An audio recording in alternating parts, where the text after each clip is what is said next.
Dans un petit village niché au cœur de champs vallonnés, un riche propriétaire terrien régnait sur les terres. Sa réputation d'avarice était connue de tous, car il exploitait les pauvres paysans qui travaillaient de ses champs, imposant des conditions de location sévères.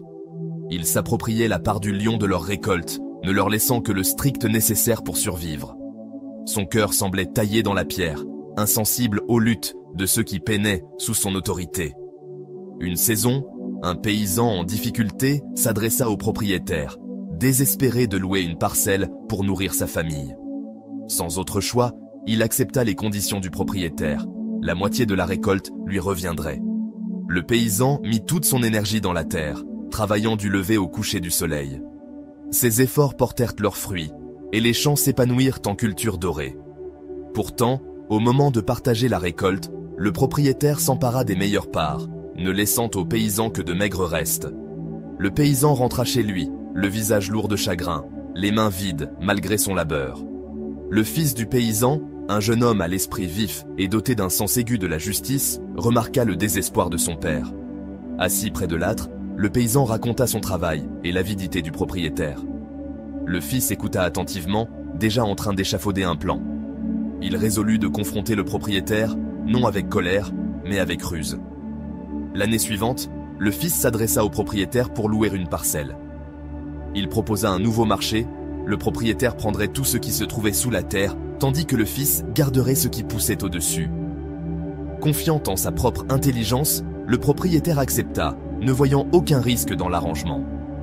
Le fils choisit de planter du blé cette saison-là. Il s'occupa des champs avec soin, et à l'heure de la récolte, les tiges dorées se dressaient fièrement.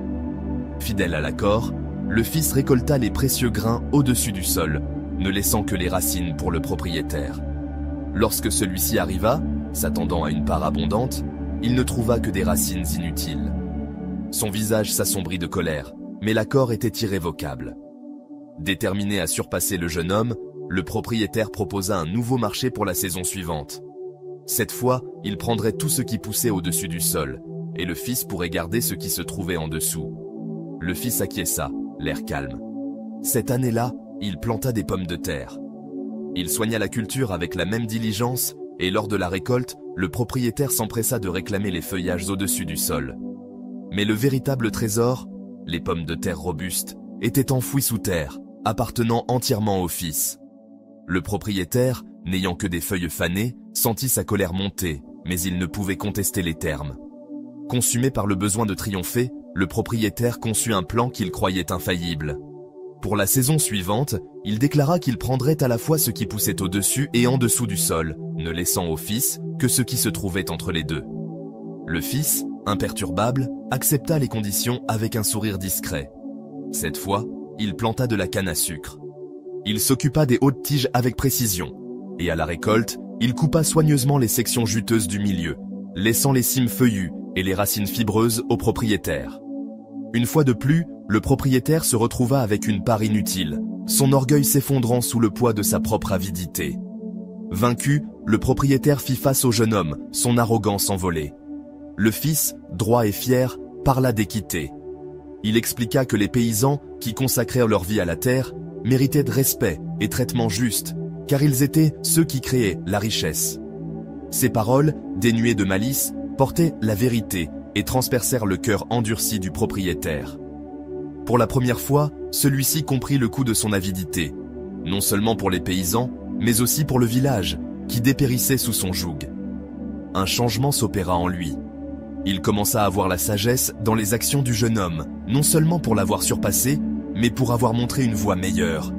Il annonça de nouvelles conditions. Les paysans pourraient tout louer ces terres à des prix justes, et ils paieraient des salaires honnêtes pour leur travail. Le village, autrefois étouffé par l'avidité, commença à prospérer. Les champs s'épanouira d'abondance, et les paysans travaillèrent avec un espoir renouvelé, leur fardeau allégé. Le fils, désormais respecté, était admiré non seulement pour son intelligence, mais pour son courage à défendre ce qui était juste. Ses actions avaient transformé le village, restaurant la dignité de ceux qui travaillaient la terre. Le village devint un lieu de prospérité partagée. Les rires emplirent l'air là où autrefois résonnaient des soupirs d'épuisement. Les paysans n'étaient en plus écrasés par des exigences injustes, et leur famille s'épanouissait. Le propriétaire, jadis craint, devint un symbole de réforme, son changement témoignant du pouvoir d'un esprit déterminé.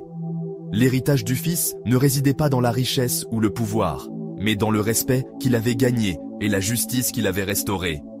Grâce à son ingéniosité, le fils montra que l'intelligence et la persévérance pouvaient surmonter les injustices les plus tenaces. Son approche créative retourna les propres règles du propriétaire contre lui, non pour un gain personnel, mais pour élever toute une communauté. La leçon était claire. La véritable force ne réside pas dans la domination, mais dans la capacité à penser différemment, à défier les systèmes injustes avec sagesse et détermination.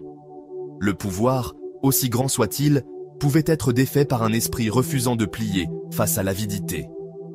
Le triomphe du Fils rappelait que la justice, lorsqu'elle est poursuivie avec clarté et courage, pouvait bâtir une fondation durable pour le succès, non pour un seul, mais pour tous.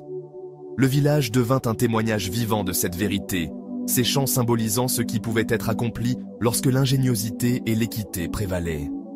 L'histoire du Fils se répandit, non comme un récit de victoire sur un homme, mais comme un phare d'espoir pour ceux confrontés à leur propre lutte. Elle enseignait que le chemin du changement commence souvent par un pas astucieux, porté par un cœur dédié à la justice.